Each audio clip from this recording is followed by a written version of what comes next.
The courtroom lights felt hotter than the sun. I sat there in my navy suit, hands folded tightly in my lap, as my own mother, stared at me across the aisle with cold, triumphant eyes. Her lawyer's voice echoed, "Your Honor, Linda Carter is the rightful patent holder of this invention. Emily has been using it illegally." Illegally. The word stung worse than any slap, because the invention they were talking about, the smart, portable water purifier that was now changing lives in villages around the world, had been my idea. My late nights. My notebooks filled with equations. My burned fingers from prototypes gone wrong. And yet, there she sat, claiming it as hers. The betrayal wasn't just professional, it was bone deep, carved straight into the bond between mother and daughter. I forced myself to breathe, adjusting the silk cuff of my blouse. On the outside, I looked composed. Inside, my heart was a storm. They didn't know what I had survived to get here. They didn't know this wasn't just about an invention. It was about reclaiming the life she tried to steal from me. Growing up, I always wanted her approval. Mom was sharp, ambitious, the kind of woman who ran every PTA meeting like a Fortune 500 company. But approval from Linda Carter was earned, never given. I was 16 when I sketched my first design for a pocket-sized filtration system. We lived in Michigan, near the lake, and I kept noticing kids drinking from bottles of murky water. I wanted to make something that could change that.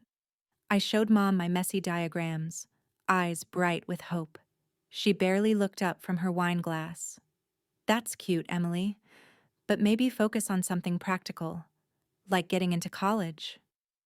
The dismissal burned, but it also fueled me. Through high school and college, I tinkered, built prototypes, entered small competitions. My dad, Robert, cheered quietly from the sidelines, sneaking me spare tools from the garage. But Mom?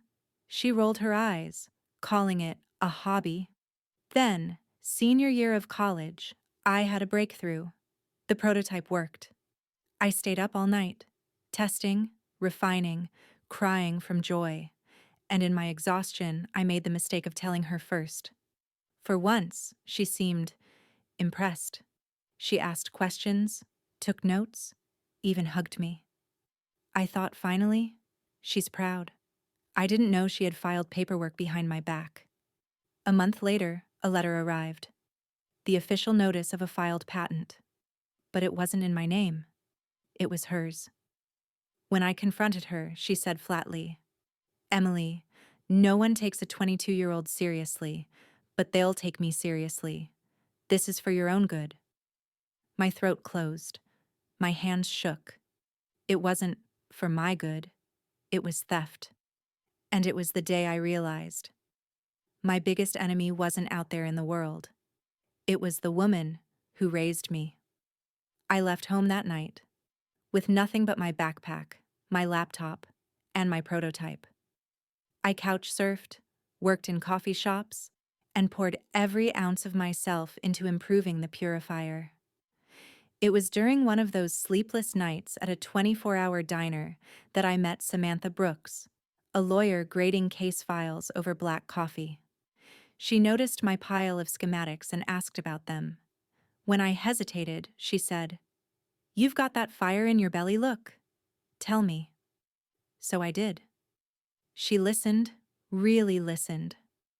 And when I told her about my mom filing the patent, Samantha leaned back, eyes narrowing. "That's not just wrong, Emily. That's illegal. You can fight this." Her belief in me felt like oxygen. With her guidance, I applied for funding competitions under my own name. I pitched to investors. Most said no. Some laughed. But then, David Reynolds, a venture capitalist known for backing underdogs, said yes. "Kid," he said after my presentation, "you've got grit. And this little purifier? It could change the world." We started small. Crowdfunding campaigns, non-governmental organizations testing my device in rural communities. Photos started coming back. children drinking clean water, families smiling, villages thriving. Every small win felt like a rebellion, and yet I kept my success quiet because I knew Mom was watching, waiting.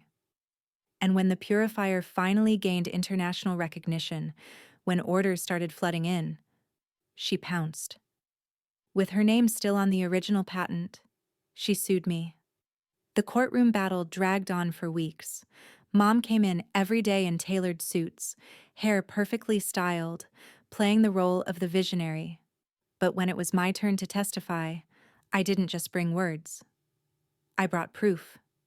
Notebook after notebook, dated from high school to college, prototypes photographed with me beside them, emails to professors, receipts for materials, late-night journal entries stained with coffee.